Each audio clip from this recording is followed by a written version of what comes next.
We share these streets through tales of everyday folk in bygone Nottingham. Episode 16. Mary.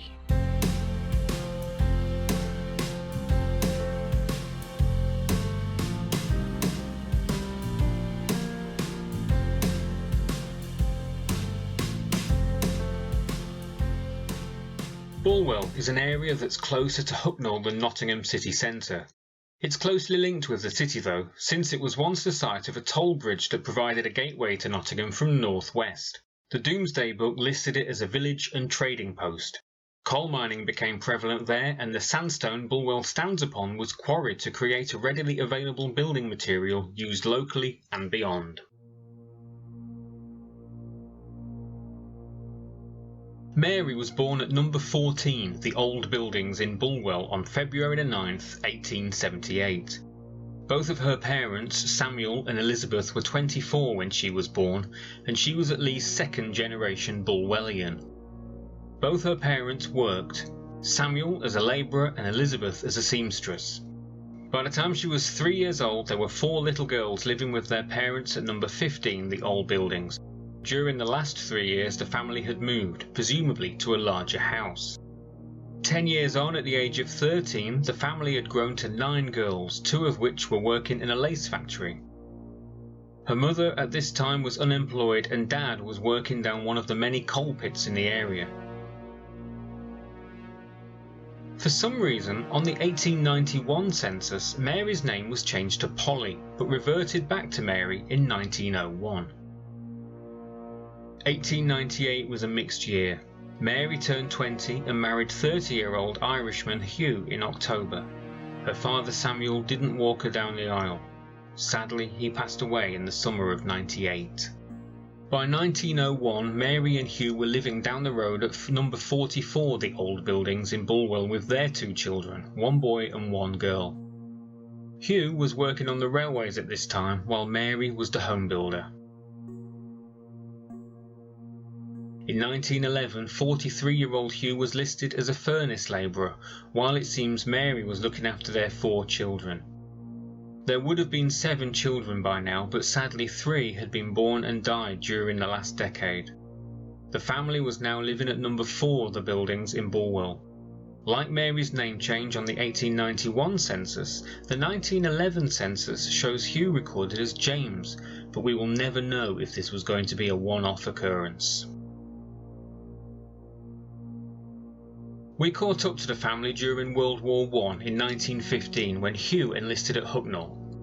It seems like he never went to the battlefields of Europe and did his service in England. This may have been due to his background in railways or his age of 47.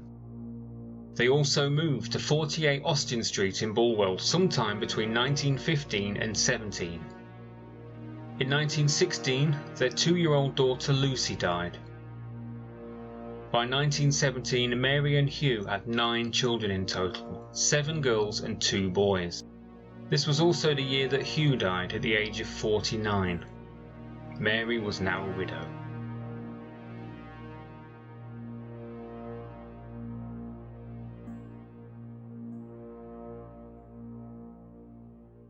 "1939 finds Mary living with her granddaughter Ethel, Ethel's husband Samuel and their young child at 29 Musters Road, Bulwell. The Second World War brought more heartache for Mary when in 1945 Mary's only surviving son Percy died. The last time we catch up with Mary is the tragic and strange circumstances surrounding her death in 1950 at the age of 72.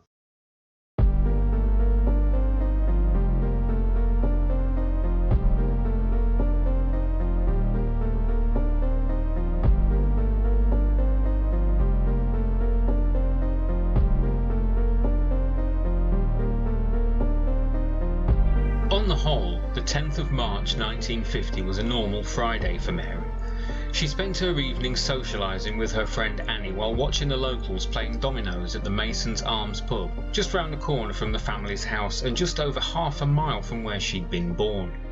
This was Mary's local. She knew the landlord and had been frequenting this pub about 4 times a week for many years. She was a regular and must have known most, if not all, the other customers that night. She must have felt safe and comfortable here and totally unprepared for what was about to happen. A little after 10 p.m, Mary and Annie went to the pub toilet. It was dark and the lights in the toilet area were not working. Although this was unusual, it did not put the friends off. They knew the layout of all the pub rooms and corridors, so they felt confident enough to continue on together.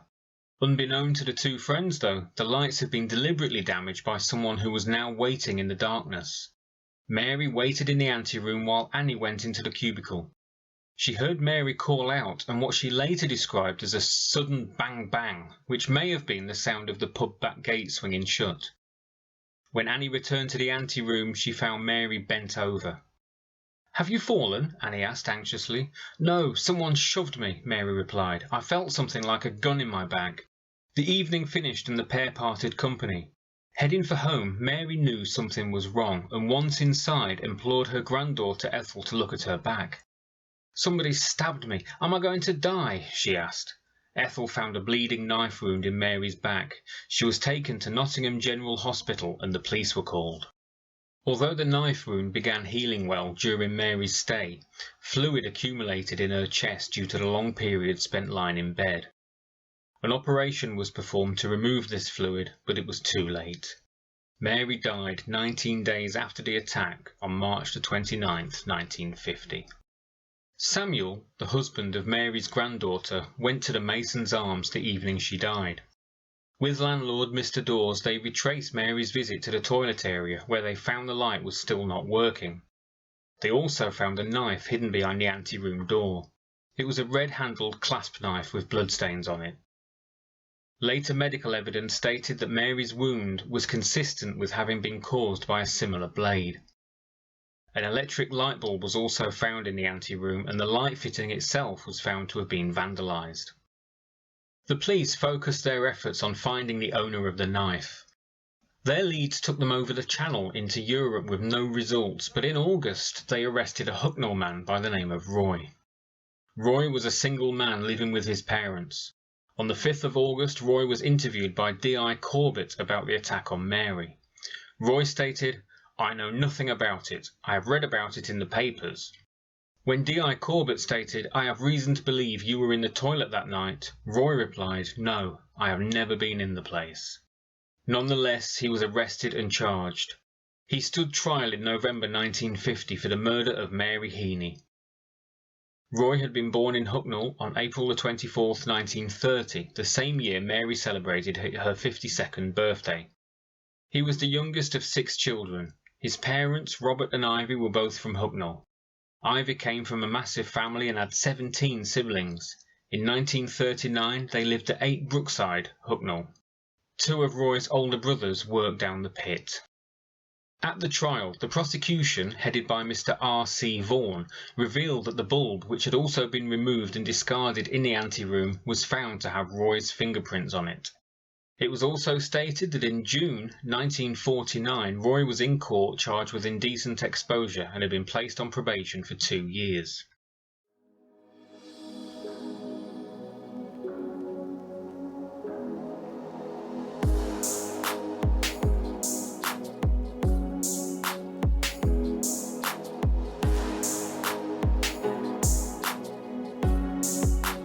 The defence claimed that Roy never went to the Mason's Arms in Bulwell, but did frequent the Mason's Arms in Hucknall. His brother Reuben stated that he had never seen the knife in question and had noticed nothing unusual about Roy's behaviour since the stabbing. Roy gave an account of his whereabouts on the night, stating he spoke to the pianist in the Moon Hotel, Hucknall, at about 10 p.m. before returning home. It took the jury nearly 3 hours to find Roy not guilty of murder, but guilty of manslaughter. The distinction was made because the stabbing had only indirectly caused Mary's death. He was sentenced to 5 years imprisonment. Because of modern TV, movies and books, most of us yearn for a neat story with a satisfying conclusion, but real life is rarely so obliging. Roy never confessed to the stabbing, even when presented with the evidence of his fingerprints. If we accept that he did stab Mary, then we have no knowledge of his motivation. And if we accept that he didn't, we have no knowledge of the real attacker's identity.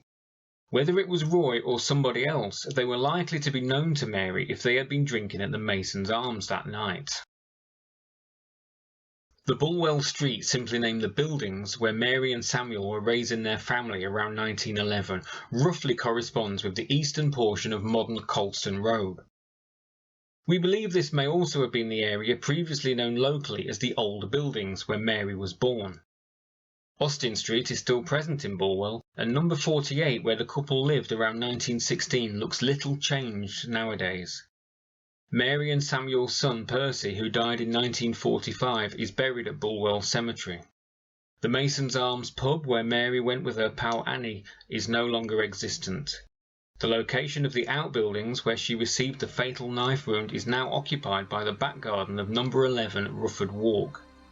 8 Brookside, Hucknall, where Roy lived with his family in 1939, is also still present at the time of recording. Because of their familiarity, it's easy to dismiss the streets of your neighbourhood as mundane places, but history lurks everywhere, and it only takes a small amount of research to scratch the surface and find the secrets of yesteryear that lurk beneath.